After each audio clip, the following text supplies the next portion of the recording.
జగన్ పెద్ద సీరియస్గా తీసుకోకపోవడంతో ఒక అసంతృప్తితో ఉన్నారు. కాబట్టి బొత్సాని ఇంక్లూడింగ్ రమ్మనమని చెప్తున్నారు, కానీ నేను నమ్మట్లేదు.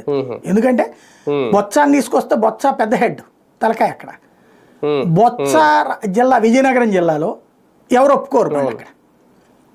ఇప్పుడు అక్కడ అశోక్ గజపతి రాజు ఒప్పుకుంటాడా, లేకపోతే వీళ్ళందరూ ఉన్నారు కదా వాళ్ళ పార్టీ వాళ్ళందరూ ఒప్పుకోవాలి కదా. ప్లస్ బొత్స రావడం అంటే ఆ జిల్లా పెత్తనం ఇచ్చినట్టు అవుతుంది.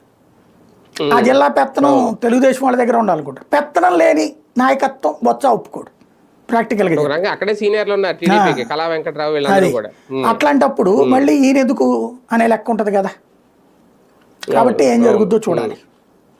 పైగా ఆయనకు కూడా ఇప్పుడు జగన్ గారి తర్వాత కొంచెం ప్రాధాన్యత ఉన్న నాయకుడు, సీనియర్ నాయకుడు ఆయనలాగే కనిపిస్తున్నారు. అవును, ఇప్పుడు ఆయన పోవాలని కోరుకుంటున్న వాళ్ళు బలమైన సెక్షన్ ఒకటి ఉంది. ఎందుకంటే ఆ పెత్తనం ఇప్పుడు మిగతా వాళ్ళు ఒకప్పుడు పెత్తనం చెలాయించిన వాళ్ళ వరకు కూడా ఆ పెత్తనం పోయి బొత్స ఆ స్ట్రేచర్లో కనిపించిన నచ్చని వాళ్ళు ఉన్నారు.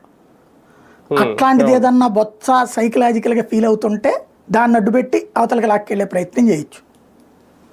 చూడాలి. కానీ ఒకటిసారి ఎన్నాళ్ళైనా ఇలాగా ఉంచొచ్చా రాజీనామా ఆమోదించకుండా? అది చైర్మన్ ఇష్టం. 2009-14 మధ్యలో 10లో రాజీనామాలు చేశారు.